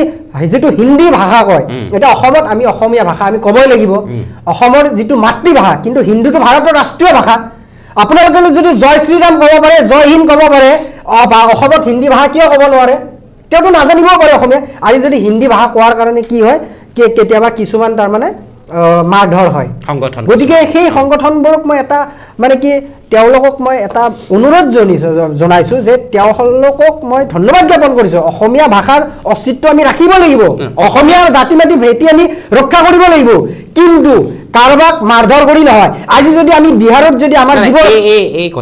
মোৰ কথাটো 1 মিনিট মোক ক'ব দিয়ক। আজি যদি আমি বিহাৰী এজনক যদি আজি আমি ইয়াতে মাৰধৰ কৰোঁ, কাইলৈ যদি আমাৰ অসমীয়া যদি ছাত্ৰ এজন যদি বিহাৰেৰে ট্ৰেইনেৰে পাৰ হৈ যাওঁতে তাত যদি ধৰি মাৰে, তেতিয়া আমাৰ এই অসমীয়া সংগঠনবোৰে তাক বচাব যাব পাৰিব সময়ত? পাৰিব? তেওঁ যদি হিন্দী ক'ব নাজানে। আজি চাওক, গাঁৱৰ আজি মই এটা আদিবাসী ছোৱালী এগৰাকী নেটত মানে কি তেওঁ স্থান লাভ কৰিছে। আদিবাসী ছোৱালী এগৰাকী একেবাৰে দুখীয়া ঘৰৰ, আপুনি হয়তো গম পোৱা নাই, চাব সেই ছোৱালীগৰাকী হিন্দী ভাষা ক'ব নোৱাৰিব পাৰে, কিন্তু তাইৰ জ্ঞানৰ প্ৰসাৰ চাওক, নেটত তেওঁ পাছ কৰিছে। গতিকে তেওঁ হয়তো কাইলৈ তাতে হয়তো ক'ৰবাত যাব পাৰে। গতিকে সেইবোৰ আমি কৰিব নালাগে। সত্যৰঞ্জন বৰাক যেনেকৈ মই এই ষ্টুডিঅ'ৰ পৰা মানে কি প্ৰত্যাহ্বান জনাইছোঁ যে তেওঁ আগতে কোৰাণৰ শুদ্ধ মানে বিষয়বোৰ আগতে জানি লওক। ইয়াৰ মাজতে মই আৰু এটা সত্যৰঞ্জন বৰাই আৰু এটা ইয়াৰ মাজতে মই আৰু পোষ্ট এটা সত্যৰঞ্জন বৰাৰ পোষ্ট এটা অকমান আগতে সত্যৰঞ্জন বৰাই পোষ্ট এটা দিছিলে ফেচবুকত আমি পোষ্টটো যদি অকমান পিছেৰে যদি দেখুৱাব পাৰে সত্যৰঞ্জন বৰাই সৈয়দ আব্দুল মালিকেহে লিখিছিল নেকি জিকিৰ বুলি এটা পোষ্ট এটা দিছে যে জিকিৰ আজান ফকীৰে ৰচনা কৰা নাই নেকি বুলি সত্যৰঞ্জন বৰাই কিন্তু এটা প্ৰশ্ন কৰিছে সকলোবোৰ বিতৰ্ক চলি থকাৰ মাজতে বিভিন্ন বিতৰ্ক চলি থকাৰ মাজতে সত্যৰঞ্জন বৰাৰ যদি আপুনি পোষ্টটো চাই যি জিকিৰ আমি সৰুৰ পৰা শুনিছো যি এতিয়া চাওক সত্যৰঞ্জন বৰাৰ এই পোষ্টটো যদি আপুনি পঢ়ে তেতিয়াহ'লে মূল অংশটো কিন্তু সেইটোৱেই হয়গে এটা সত্যৰঞ্জন বৰাই এই পোষ্টটো যিটো লিখিছে আপুনি সত্যৰঞ্জন বৰাৰ পোষ্ট আপুনি শ্বেয়াৰ কৰোঁ বুলিও কৈছিলে অলপ আগতে ইয়াৰ উত্তৰটো আপুনি কি দিব চাওক এতিয়া মই এটা কথা ক'ব বিচাৰিছোঁ যে সত্যৰঞ্জন বৰাই যিহেতুকে আকৌ সেই কথাটোৱে ক'ব লাগিব যে সত্যৰঞ্জন বৰাই যিহেতুকে ৰাজনীতিত যিহেতুকে সফল নহ'ল তেওঁ এতিয়া ফেচবুকৰ হিন্দুত্ববাদী নেতা তেওঁক মই ফেচবুকৰ হিন্দুত্ববাদী নেতা বুলি কওঁ কোনো ধৰণৰ জ্ঞানৰ প্ৰসাৰ নথকা হিন্দুত্ববাদী নেতা তেওঁ মানে কি হয় এটা শব্দ পঢ়ে আৰু তেওঁ নিজকে ভাবি লয় মানে বহুত ডাঙৰ মানে হিন্দুত্ববাদী নেতা তেওঁ মানে যেতিয়া লাইভ কৰে ফেচবুক লাইভ কৰে পিছফালে মানে বহুত কেইখন মানে গ্ৰন্থৰ ফটো মানে কি গ্ৰন্থৰ এটা আলমিৰা এটা লৈ কেনে মানে তেওঁ মানে লাইভটো কৰে হা মানে তেওঁ মানে এইটোৱে দেখাব বিচাৰিছে যে মই এই পিছফালে থকা গ্ৰন্থবোৰ মই পঢ়ি শুনি মই আজি এইটো মানে সেই মানে কি পোষ্টটো কৰিছোঁ কিন্তু আচল অৰ্থটো সেইটো নহয় তেওঁৰ সম্পূৰ্ণ জ্ঞানেই নাই তেওঁৰ যদি সম্পূৰ্ণ জ্ঞান থাকিলে হয় আজান ফকীৰ আহিছিল কেতিয়া তেওঁ জানে আজান ফকীৰ কেতিয়া আহিছিলে সৈয়দ মালিকটো আজিৰ কবি তেখেতটো আজিৰ কবি আজান ফকীৰ আহিছিল কেতিয়া আজিৰ পৰা 600-700 বছৰ আগতে যদি আজান ফকীৰ আহিছিলে তেওঁ জিকিৰৰ প্ৰসংগ আজি এখেতসকলৰ লগত তুলনা কৰিলে কি হ'ব আজি চাওক এতিয়া মই আৰু প্ৰসংগত আনিব লাগিব বাঘ হাজৰিকা এই কথাটো মই ৰিসেন্ট এইটো মই আপোনাক সুধিলোহেঁতেন কাৰণ কথাটো হৈছে মই বহুদিন আগৰ পৰা এইটো কথা ভাবি আছিলোঁ কাৰণ শেহতীয়াভাৱে পদ্মশ্ৰী বঁটাপ্ৰাপ্ত এগৰাকী আমাৰ ইতিহাসবিদেও বাঘ হাজৰিকাৰ অস্তিত্বক লৈ প্ৰশ্ন কৰিছে আৰু চৰকাৰৰ ওচৰতো বিভিন্নজনে এই প্ৰশ্ন লৈ যাব বিচাৰিছে খুদ সত্যৰঞ্জন বৰাইও কৈছে যে বাঘ হাজৰিকা নামৰ কেৰেক্টাৰটোৱে আচলতে এটা মেকিং কেৰেক্টাৰ বা যেটো আমি কওঁ যে বাঘ হাজৰিকা এটা সৃষ্ট কেৰেক্টাৰ বাঘ হাজৰিকা নামৰ কোনো কেৰেক্টাৰে নাছিল সত্যৰঞ্জন বৰাই সিদিনাখনে আপুনি যদি সেই আগৰ অনুষ্ঠানটো চাই তেতিয়াহ'লে সত্যৰঞ্জন বৰাই কৈছিলে যে যি আহোম সাহিত্য সভ্যতা সংস্কৃতি আছে বা আহোমসকলৰ যি আহোমসকলৰ ৰাজবংশত এটা কথা দেখিবলৈ পোৱা গৈছিলে যে অংগখুদ ব্যক্তিক কেতিয়াও ৰাজবংশত স্থান দিয়া নহয় গতিকে এজন ইছলাম ধৰ্মী লোক যাৰ সত্যৰঞ্জন বৰাই কোৱা ঠিক লাইনটোৱে মই কৈ দিছোঁ সুন্নত কৰা এজন লোকক কেনেদৰে হেৰিত আহোম ৰাজবংশত ঠাই দিয়া হ'ল বাঘ হাজৰিকা সন্দৰ্ভত সেই প্ৰশ্ন কৰা হৈছিলে আপুনি বাঘ হাজৰিকা ঐক্যমঞ্চ অসমৰ প্ৰতিষ্ঠাপক সভাপতি গতিকে বাঘ হাজৰিকা ঐক্যমঞ্চৰ প্ৰতিষ্ঠাপক সভাপতি হিচাপে কেৱল সত্যৰঞ্জন বৰাকেই নহয় আপুনি আমাকো বুজাওক আজি সংবাদ মাধ্যমৰ জৰিয়তে প্ৰতিগৰাকী অসমীয়াক বুজাওক হিন্দু মুছলমান শিখ খ্ৰীষ্টান যিসকল আছে সকলোকে বুজাওক বাঘ হাজৰিকা প্ৰকৃততে কোন আছিল বাঘ হাজৰিকাৰ সন্দৰ্ভত কিয় প্ৰশ্নৰ সৃষ্টি হৈছে আচ্ছা এতিয়া মই ইয়াৰ প্ৰসংগত মই এটা কথা ক'ব লাগিব এতিয়া চাওক এতিয়া কিছুমান বস্তু এতিয়া হৈ আছে কিয় হৈ আছে ইয়াৰ একমাত্ৰ কাৰণটোৱে মই অলপ আগত ক'লোঁ এই ৰাজনীতি শব্দটো বহুত বেয়া শব্দ মানে যেতিয়া মানে ৰাজনীতিৰ প্ৰসাৰ মানে বেছি হৈ গ'ল মানে এই বস্তুটো মানে তেতিয়াৰ পৰা মানে সৃষ্টি হয় ৰাজনীতি মানে সকলো শব্দৰ আৰতে তাৰমানে সকলো মানে বেমেজালিৰ সৃষ্টিৰ আৰৰ শব্দটোৱে হৈছে ৰাজনীতি এতিয়া মই এটা কথা মই সেদিনা মই এটা প্ৰতিক্ৰিয়া প্ৰকাশ কৰিছিলোঁ আৰু মই প্ৰশ্ন কৰিছিলোঁ যিগৰাকী আমাৰ নামটো আছিলে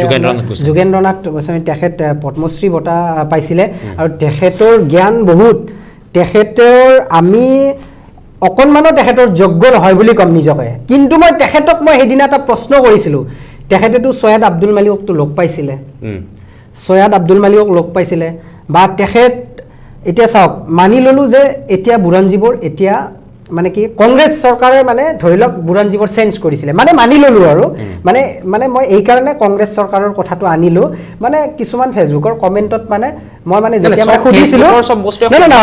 নাই সেই কথাটো আজিতো ফেচবুকৰ বস্তু লৈ কেনে আজি আমি ইয়াতে টকছত বহিছোঁ গতিকে ফেচবুকক আনিবই লাগিব ফেচবুকক প্ৰসংগ আনিবই লাগিব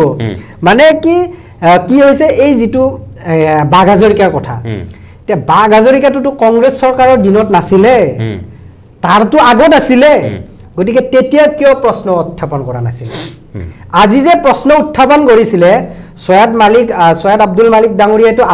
আগৰে লিখক হয় বা যিসকলে লিখি থৈ গৈছিলে তেখেতসকলটো আগৰে লিখক হয় গতিকে আগৰ যেতিয়া বাঘ হাজৰিকাক লৈ প্ৰশ্ন উত্থাপন কৰা নাছিলে এতিয়া কিয় উত্থাপন কৰা সেইটো কিন্তু ডাঙৰ প্ৰশ্ন মানে আগতে উত্থাপন কৰা নাছিলে আজি উত্থাপন কৰিলে আগৰ মানে বুৰঞ্জীত লিপিবদ্ধ হৈ আছিলে যে যেতিয়া লাচিত বৰফুকন যেতিয়া নৰিয়াত পৰিছিলে প্ৰথম কথা হৈছে কি বাঘ হাজৰিকাক কেনেকে তাৰমানে হাজৰিকা উপাধি দিলে তেওঁ মানে কি গাঁওখনত মানে এতিয়া সৎ সাহসী পুৰুষ এজন আছিল অকমান বাঘ হাজৰিকাৰ বিষয়ে অকমান যদি অকমান এক্সপ্লেইন কৰে কোন আছিল ক'ত আছিল এই কথাটোৱে কৈ আছো মই ইছমাইল সিদ্দিকী এজন তাৰমানে সাহসী পুৰুষ আছিল ইছমাইল সিদ্দিকী যেতিয়া তেওঁৰ গাঁৱত আছিল যেতিয়া তেওঁৰ গাঁৱত যেতিয়া এটা বাঘ যেতিয়া সোমাই আহিছিলে সেই বাঘটো তেওঁ মানে কি আমিও মানে পঢ়িছো দেই সেই বাঘটো তেওঁ খালী হাতেৰে মাৰি পেলাইছিলে তেতিয়া তেওঁক ৰাজদৰবাৰলৈ মাতিছিলে আৰু কোন সুধিছিলে তেওঁ কৈছিলে যে ইছমাইল সিদ্দিকী আৰু তেতিয়া 11,000 পাইক নে কি থাকে হাজৰিকা উপাধিটো কিবা 11,000 কিবা তেনেকুৱা আৰু 11,000 নে 1,000 মই হয়তো পাহৰিছো মানে সেই হাজৰিকা উপাধিটো তেতিয়া মানে কি তেওঁক দিছিলে এতিয়া কথাটো হৈছে কি সেই তেতিয়াৰ পৰা লাচিত বৰফুকনৰ এগৰাকী বিশ্বাসী সৈনিক হিচাপে অৰ্থাৎ প্ৰধান সৈনিক হিচাপে কাম কৰিছিলে বাঘ হাজৰিকাই এতিয়া বাঘ হাজৰিকাই শৰাইঘাটৰ শেষ ৰণত যেতিয়া মোগলে যেতিয়া আক্ৰমণ কৰিব আহিছিলে তেতিয়া লাচিত বৰফুকনে মানে কি আমি মানে পঢ়া কথা কৈ আছো যেহেতুকে এই বস্তুবিলাক আগতে লিপিবদ্ধ হৈ আছিলে ডাঙৰ কথাটো হৈছে আপোনাৰ পৰা আমি এনেকুৱা ধৰণৰ কথা নিবিচাৰো আপোনাৰ পৰা যুক্তিসংগতভাৱে বিচাৰিম আপুনি বাঘ হাজৰিকা ঐক্য মঞ্চৰ প্ৰতিষ্ঠাপক সভাপতি কিন্তু আপুনি গতিকে বাঘ হাজৰিকা বুজাই দিব আপুনি ৰাইজক সেই কথাটোৱে ক'ব বিচাৰি আছো যে বাঘ হাজৰিকা যেতিয়া নৰিয়াত পৰিছিলে নৰিয়াত পৰাৰ পিছত এই যিবোৰ মানে কি আপোনাৰ লাচিত বৰফুকন যেতিয়া নৰিয়াত পৰিছিলে বাঘ হাজৰিকাক সেইদিনা দায়িত্ব দিছিলে আৰু সেই ৰাতিৰ ভিতৰতে বাঘ হাজৰিকাই কি কৰিছিলে এই যিবোৰ বম ফুটা যিবোৰ কামান সেই কামানবোৰত পানী ঢালিছিলে হা কামানবোৰত পানী ঢালাৰ পিছত তেতিয়া পাহাৰ বগাই মানে কামানবোৰত পানী ঢালাৰ পিছত পিছদিনা সেই কামানবোৰ নুফুটিলে হা গতিকে সেই তেতিয়াৰ পৰা বাঘ হাজৰিকাৰ লাচিত বৰফুকনৰ লগত সম্পৰ্ক সেই তেতিয়াৰ পৰা আৰু এইবোৰ কথা যদি মানুহে যদি সৃষ্টি কৰিছে আজি যদি সৃষ্টি কৰিছে তেন্তে আজিলৈকে প্ৰশ্ন কৰোতা এজন কিয় নাহিলে আজি কিয় প্ৰশ্ন কৰিব আহিছে সেইটো কিন্তু ডাঙৰ প্ৰশ্ন এদিন নহয় এদিনটো যিকোনো বিষয়ৰে প্ৰশ্ন হ'ব এদিন নহয় এদিন যিকোনো বিষয়ৰ প্ৰশ্ন হ'বই এদিন নহয় এদিন মানুহে জানিব বিচাৰিবই হাজাৰ হাজাৰ বছৰ আগৰ আগতেতো শংকৰাজান বুলি কৈছিলে আগতে শংকৰাজান বুলি কৈছিলে না শুনক আগতে শংকৰাজান বুলি কৈছিলে এতিয়াও কয় শংকৰাজান বুলি কিন্তু এতিয়াও কিছুমানৰ কথা কৈ আছো দেই শংকৰ মাধৱ বুলি কয় শংকৰদেৱৰটো শিষ্য আছিল মাধৱদেৱ শংকৰদেৱ বুলি কোৱাৰ লগে লগেতো মাধৱদেৱ আহি যায় শংকৰদেৱ বুলি কোৱাৰ লগে লগে মাধৱদেৱ আহি যায় কাৰণ শংকৰদেৱৰ শিষ্য আছিল মাধৱদেৱ গুৰুজনাৰ শিষ্য আছিল মাধৱদেৱ মণিকাঞ্চন সংযোগ নাই সেইটোৱে কিন্তু শংকৰদেৱ আৰু মাধৱদেৱক মই এইটো ক'ব বিচৰা নাই যে মানে এইটোৱে মই জানিব বিচাৰিছোঁ যে আজান শব্দটো কিয় গুচাব লগা হ'ল কিয় গুচাব বিচাৰি আছে গুচাব বিচৰাৰ আঁৰত ৰহস্য কি ইয়াৰ আঁৰত এটাই ৰহস্য নেকি যে সাম্প্ৰদায়িক কৰাৰ সেইটোৱে উদ্দেশ্য নেকি অসমৰ বুৰঞ্জী কি মানে কি অসমৰ বুৰঞ্জীটোক কি আপোনাৰ শুনা অসমৰ বুৰঞ্জীটোক মানে কি বিকৃতিকৰণ মানে কৰাৰ চেষ্টা কৰা হৈছে নেকি আজি চাওক আজি তেখেত পদ্মশ্ৰী বঁটা প্ৰাপক তেখেতেতো আগৰ পৰা তেখেত কবি তেখেতটো আজিৰ কবি নহয় তেখেতেতো আগতেইতো এই বুৰঞ্জীটো আগতেই পঢ়িছিলে তেখেতে কিয় এখন গ্ৰন্থ লিখা নাছিলে আজি কেইদিনমান আগত এজন প্ৰফেচাৰ এজনৰ আপোনাৰ তেজপুৰ ইউনিভাৰ্চিটিৰ প্ৰফেচাৰ এজনৰ আপোনাৰ এটা ৱেব পৰ্টেল এটাত তেখেতে তেওঁ শৰ্মা উপাধিৰ প্ৰফেচাৰ তেখেতৰ নামটো হয়তো মই তেওঁ কি কৈছিলে তেওঁ মানে এটা কথা কৈছিলে এই বুৰঞ্জীৰ বিষয়ে তেওঁ ধুনীয়াকৈ কৈছিলে এতিয়া ক'ব লাগিলে এতিয়া তেওঁতো কোনো ধৰণৰ এতিয়া ধৰি লওক ইছমাইল সিদ্দিকী ধৰি লওক মুছলমান ধৰ্মৰ আছিল কাৰণে ধৰি লওক আমি প্ৰচাৰ কৰিব বিচাৰিছোঁ বা আমি ধৰি লওক এটা কাল্পনিক চৰিত্ৰ আনিব বিচাৰিছোঁ কিন্তু তেওঁতো শৰ্মা উপাধিৰ আছিলে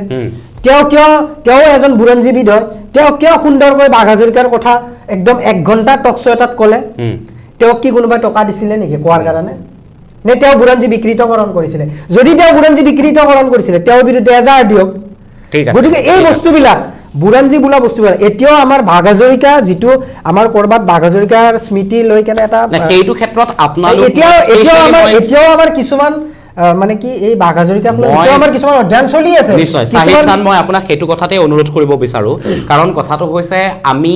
আমি একেবাৰে অপৰিপক্ক আমাৰ নতুন প্ৰজন্মই আমি বহু কথাই নাজানো আমি ইণ্টাৰনেটৰ জৰিয়তে যিখিনি তথ্য লাভ কৰিব পাৰোঁ সেইখিনি বা আমাৰ পাঠ্যপুথিত যিখিনি কথা থাকে সেইখিনি আমি জানো এতিয়া আপুনি বাঘ হাজৰিকা ঐক্য মঞ্চ অসম আপুনি নিজে প্ৰতিষ্ঠা কৰিছে গতিকে আপোনালোকৰ দায়িত্ব হ'ব আপোনালোকে বৰ্তমানৰ প্ৰজন্মক বাঘ হাজৰিকা লাচিত বৰফুকনৰ লগত কেনেদৰে তেওঁৰ সম্পৰ্ক তেওঁ কেনেদৰে শৰাইঘাটৰ ৰণত অংশগ্ৰহণ কৰিছিল সেই সকলোবোৰ যুক্তি সহকাৰে প্ৰমাণ সহকাৰে বুজাই দিয়াটো আমাৰ ওচৰত বিভিন্নজনে মেছেজ কৰি আছে একেটা মেছেজকে কৰি আছে বাৰে বাৰে যে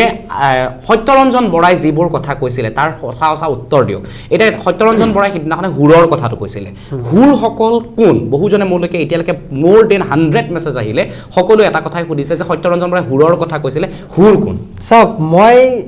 সেইসকলক মই এটাই মই মানে কি উত্তৰ দিব বিচাৰোঁ যে সত্যৰঞ্জন বোলা যিজনে যিবোৰ শব্দ কৈছিলে সেই শব্দবোৰ তেওঁ ক'ৰ পৰা কৈছিলে তেওঁ দেখুৱাই দিয়ক মই আজি ইয়াতে এটা বস্তু কৈ দিম সেইটো ক্লিপটো কাটিং কৰি কেনে ইয়াক প্ৰচাৰ কৰা হ'ব প্ৰচাৰ কৰাৰ পিছত সেইটো ভাইৰেল হ'ব কিন্তু সেই বস্তুটো ক'ৰ পৰা আহিছিলে কি হয় সেই বস্তুটোতো জানিব লাগিব ন তেওঁ যিবোৰ প্ৰশ্ন কৰিছে সেইবোৰ প্ৰশ্ন কোনো ধৰণৰ গ্ৰন্থতেই নাই তেওঁ যিবোৰ হুৰক ভোগ কৰা সামগ্ৰী বুলি কৈছিলে সেইবোৰ কোনো উল্লেখেই নাই সেইবোৰ আজি প্ৰচাৰ কৰি আজি আমাৰ মাজত অশান্তিময় পৰিৱেশৰ সৃষ্টিহে কৰিব বিচাৰিছে সেইটো তেওঁৰ সেই অৰ্থ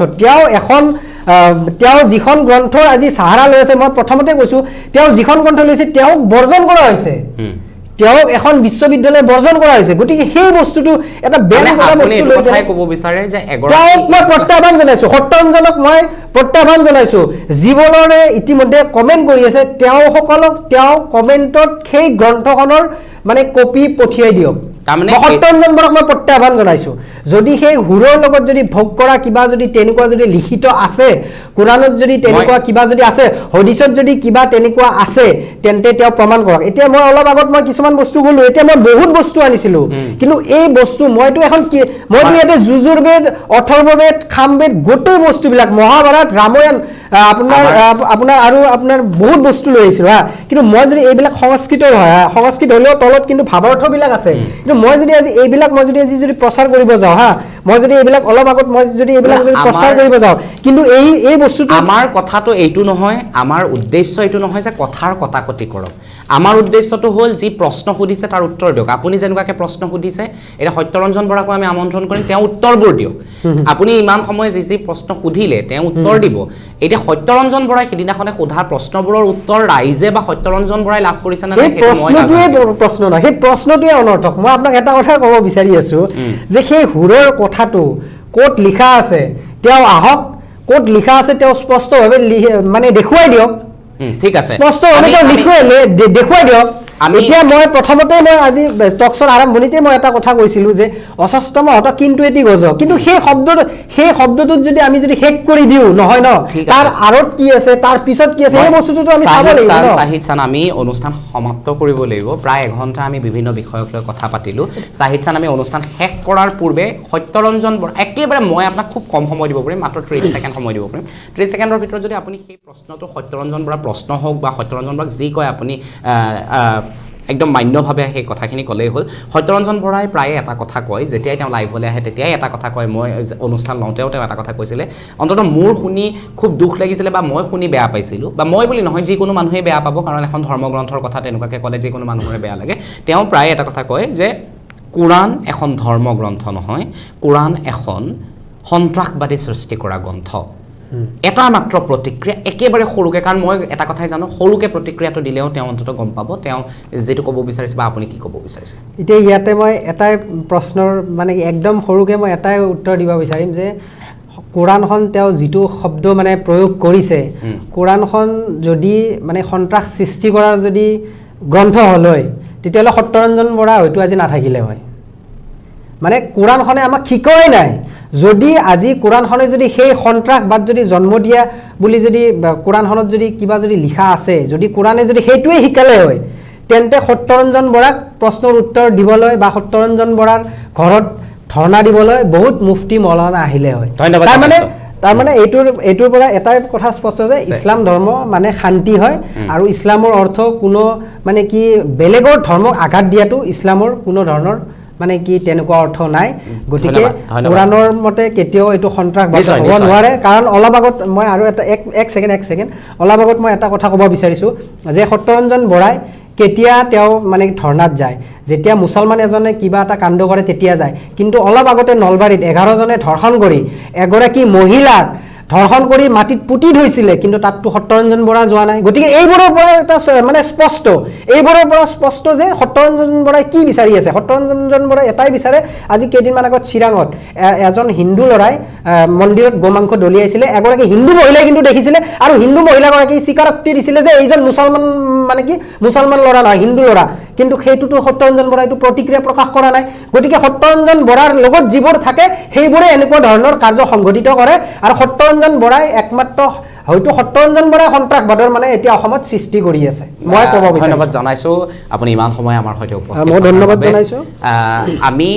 সত্যৰঞ্জন বৰাই সিদিনা বহু প্ৰশ্ন সুধিছিলে অসমত প্ৰায় 2 দিনৰ ভিতৰত প্ৰায় 10 লাখতকৈ অধিক মানুহে দৰ্শন কৰিছিলে সেই অনুষ্ঠানটো প্ৰায় 1 মিলিয়ন মানুহে দৰ্শন কৰা সেই অনুষ্ঠানটো কেৱল অসমতেই নহয় ভাৰতবৰ্ষৰ বিভিন্ন প্ৰান্তৰ পৰা আমালৈ মেছেজ আহিছিলে বিভিন্নজনে আমাৰ সৈতে বহিব বিচাৰিছিলে অসমৰ ভাৰতবৰ্ষৰ বিভিন্ন প্ৰান্তত থকা আমাৰ অসমীয়া ভাই ভনীসকলে অনুষ্ঠানটো চাই নিজৰ প্ৰতিক্ৰিয়া প্ৰকাশ কৰিছিলে আৰু তাৰ পিছতে অসমৰ বিভিন্নজনে আমাৰ সৈতে বহিব বিচৰাত আমাক যেতিয়া চাহিদ চান হকে নিজেই অনুৰোধ কৰিছিলে যে এই অনুষ্ঠানটোত তেওঁ আহি সত্যৰঞ্জন বৰাক সেইসমূহ প্ৰশ্নৰ উত্তৰ দিব বিচাৰে আমি সেইবাবে আমন্ত্ৰণ কৰিছিলোঁ চাহিদ চান হকক আৰু চাহিদ চান হকে আজি যিসমূহ প্ৰশ্নৰ উত্তৰ দিলে সেই প্ৰশ্নসমূহৰ দ্বাৰা আপুনি সন্তুষ্ট হৈছে নে নাই সেই কথা কমেণ্ট বক্সত গৈ লিখিবলৈ একেবাৰে নাপাহৰিব যদি আপুনি সন্তুষ্ট হৈছে তাকো লিখিব আৰু যদি সন্তুষ্ট নহয় সেই কথাও লিখিবলৈ একেবাৰে নাপাহৰিব কাৰণ কোনোবা নহয় কোনোবা এজন আজি প্ৰথমবাৰৰ বাবে আগবাঢ়ি আহিছে সত্যৰঞ্জন বৰাক অপেন চেলেঞ্জ কৰিবৰ বাবে অন কেমেৰা গতিকে এক হয়তো সত্যৰঞ্জন বৰাৰ বাবে এক প্ৰত্যাহ্বান হিচাপেও সত্যৰঞ্জন বৰাই ধৰিব পাৰে ইমান সময় আপুনি ৰিচ টাইম চাই থকাৰ বাবে আপোনাক ধন্যবাদ জ্ঞাপন কৰিছোঁ